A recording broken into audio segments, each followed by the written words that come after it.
This small, struggling bobcat had been brought to a shelter to be put down.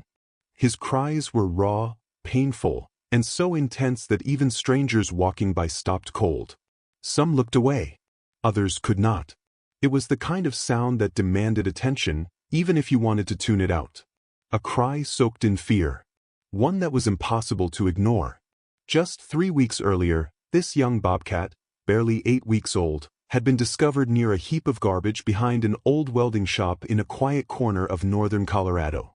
He was curled beneath a rain-soaked tarp, shivering, ribs showing through, his gaze distant and unfocused. That morning Walter, the shop owner, had stepped outside to toss a cracked muffler when he noticed the scruffy bundle barely moving under the plastic. At first glance, Walter assumed it was a stray kitten. But as he got closer, he realized it was not a pet. It was wild. Definitely a bobcat. But tiny. So frail, it did not even try to run. It just looked up at him. Maybe it had been left behind. Maybe its mother was gone.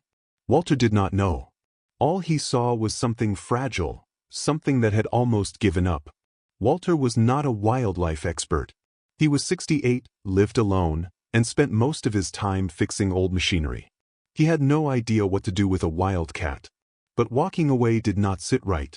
So he pulled an old flannel shirt from his truck and carefully wrapped the cub inside. The little body did not resist. It just melted into the warmth like it had been waiting for someone. Back at home, Walter fixed up a box with soft blankets and offered it a bit of canned tuna. The cub barely touched it, just blinked slowly and stared. He left the television on low, just to keep the silence from closing in. That first night, the young bobcat whimpered in its sleep, soft, aching sounds that stirred old memories Walter would rather forget. The days went by. Walter never named the cub. He rarely spoke to it. He told himself it was only for a short while, just until the cub got stronger, just until he figured out what came next. But deep down, he knew he was not the one to raise a wild creature. And as the cub gained strength, it also became more restless. It would hiss if startled, scratch at the furniture. This was not a house pet. It did not belong indoors. So Walter made a call. A shelter roughly 40 miles out. He explained he had a wild bobcat, small, not aggressive, but he could not keep it. He left out how long it had been with him. He did not mention that, somehow, he had started to care for the cub far more than he expected. He simply said it was time.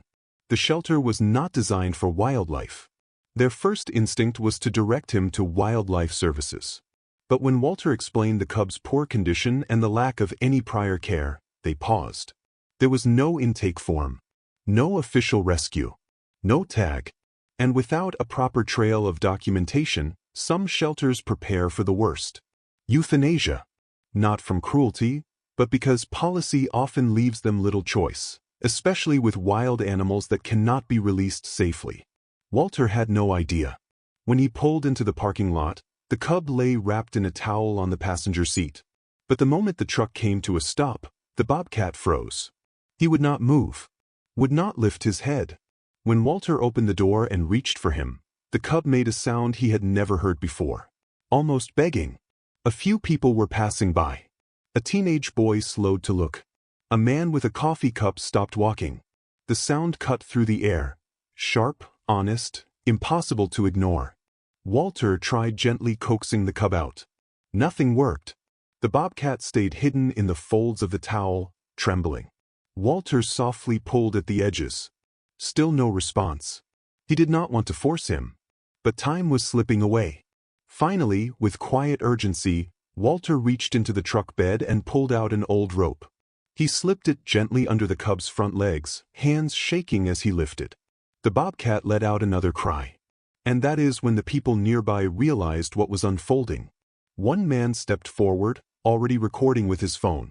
Someone else shouted, "What are you doing?" Lyle, flustered, explained he was just dropping the cub off. He did not know what else to do, he could not keep him. The man holding the coffee pointed toward the building. "They are not going to help him in there," he said. A security guard approached, young, maybe mid-30s. He asked calmly if there was an issue. Lyle looked drained. "I do not want him put down," he said. "I just did not know where else to bring him." The guard did not respond right away. He looked down at the cub, who was now trying to crawl back into the flannel. Then he opened the door. Lyle carried the cub inside, the rope trailing, the towel damp with fear. Inside, the receptionist stared for a moment, then called someone from the back. By the time Lyle signed the intake form, the video had already started spreading online. Less than a minute of footage, one scared wild animal being taken into what looked like the end. Within hours, it had over 1 million views. By morning, national wildlife organizations were responding. The comments exploded, accusations, sorrow, urgent pleas for help. Calls flooded the shelter. Do not put that bobcat down. People offered to adopt him, pay for transport, or cover all costs. One message came from a rescue center 4 states east, across the line into Minnesota. The man in charge, Martin, had managed many large cat recoveries before. He had the permits, the land, and the patience. When he called the shelter, his tone was steady, but clear. If that cub is still alive, I will take him. No conditions.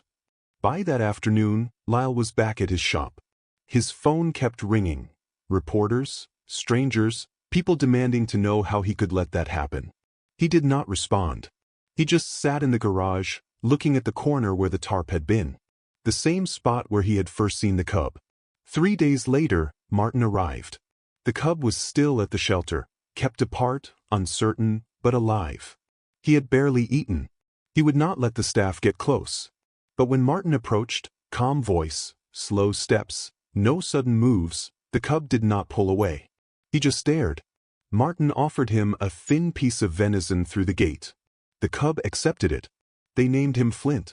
At the sanctuary, Flint was moved to a quiet pen at the far edge of the property, where the wind carried the scent of pine and soil, and the tall trees gave shade and cover. It was not just a cage, it was a designed space for healing. There were logs to climb, rough stumps for sharpening claws, low brush to sneak through, and long silences to help him settle. No barking dogs. No echoing metal. No harsh lights. Just wind, open sky, and stillness. Martin never tried to touch him. He did not speak in soft tones or treat him like a house pet. He stayed back, moved gently, and only spoke when needed. Wild was wild. If Flint was going to recover, he could not grow used to hands or human voices. He needed space to remember what he was. Not a pet. Not someone's symbol. He was a bobcat, with instincts, with claws, and with his own presence. The first weeks were tough. Flint barely moved. Some days he slept beneath a hollowed log and would only eat if the food was freshly warmed. The team mixed his medicines into venison strips, cleaned his wounds when he allowed it, and simply waited through the long hours when he curled up, silent and stiff. He did not growl. But he did not trust. There were setbacks. One night, he reopened a healing wound on his leg and bled enough to need care all over again. He bit a staff member's glove, not to attack, but because he was unsure. He dragged his water bowl to a corner and crouched behind it like it could protect him. The fear ran deep. Martin had seen it before, animals whose bodies recovered faster than their trust. So they waited. They never pushed the process. Then, something shifted. One cold morning, Flint stood still on a low stone ledge, ears turning, nose catching something in the breeze. Something had changed. Later that day, he caught his first live mouse. The staff watched through a hidden camera. He crept forward, unsteady, missed twice, then pounced. His body responded like it had done this before.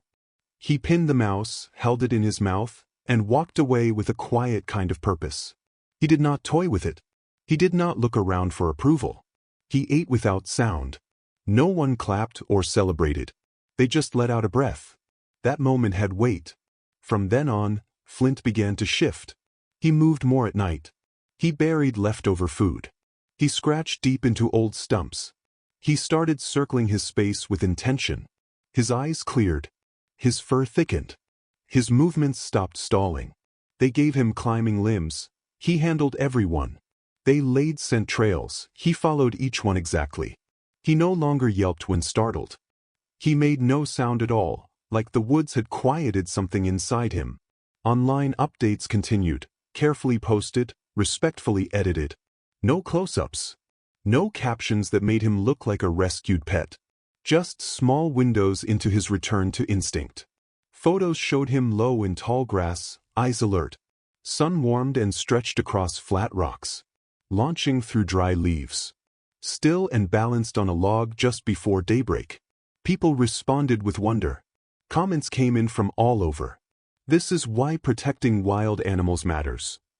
He looks strong now. His eyes, nothing like the ones in that parking lot video. Donations started arriving. People sent paintings. Schools reached out, asking to use Flint's story in class. Some kids even sent letters, written to Flint himself, folded into crayon-covered envelopes. And in Colorado, Walter saw every bit of it. At first, he said nothing. He watched the clips in the late hours of the night, grease still on his hands, the screen lighting his tired face. The tarp behind the garage had not moved. It lay in its usual spot, creased, damp, familiar. Each time he passed it, he paused. Each time he saw Flint in those clips, a quiet ache and unexpected relief sat side by side in his chest. Then one night, Walter pulled out a sheet of lined paper and folded it once. He wrote slowly, like each word took work. Just a few lines. I did not know what I was doing. I thought I was helping. I just did not want him to die. Thank you for doing what I could not. He sent it to the rescue facility. No name. No return address. Flint stayed at the center for 9 months. Long enough to put himself back together. His body filled out. His muscles built through movement and challenge. He memorized the space around him until it felt natural. He stayed away from people. Turned with the wind. Practiced how to wait, how to leap, how to vanish. These were the signs Martin had been watching for. The release spot was chosen carefully, high up in the Bitterroot Range, far beyond fences or noise. Thick woods, running streams, rocky edges and quiet gaps in the trees. No wires, no traffic, nothing but wilderness. On the morning of the release, Martin opened the crate door and stepped back. His heart was racing, but his face stayed calm. Flint stood still for a moment. He blinked once, then raised his head and tasted the wind. He stepped forward slowly, not nervous, just steady, one paw at a time. He scanned the forest ahead. Then, like something returning to where it belonged, he slipped into the trees. No pause. No final look. Just stillness. Just freedom. Trail cameras later confirmed what Martin had hoped. Flint had found his own space. He was hunting, staying active, keeping away from people. At one point, he even challenged a raccoon over a leftover carcass. He was alive. He was adapting. He was wild again. The video that once showed him being pulled toward a shelter, frightened and small, was now just the beginning of a much larger journey. A path from damage to recovery. Some schools played it during class to discuss care for wild animals. Animal groups used it to show what proper rehabilitation really looks like. Online, people came back to the video, not for drama, but to remember something simple and important. That not every second chance needs a collar or a cage. Some just need room, patience, and someone willing to let go. And Walter, he never saw Flint again. But he changed too. He started showing up once a month to help at a local wildlife education tent. Nothing major, just helping with setup, passing out pamphlets, talking to kids about what to do if they found a wild animal. And every now and then, behind his garage, he checked that old tarp. Sometimes he cleared leaves from it. Sometimes he set out a small bowl of water. Not expecting anything. Just in case something else in this cracked world needed a little more time. If Flint's story spoke to you, let us know in the comments. What would you have done in Walter's place? Tap the like button, subscribe to the channel, and share this story with someone who believes wild spirits deserve wild futures.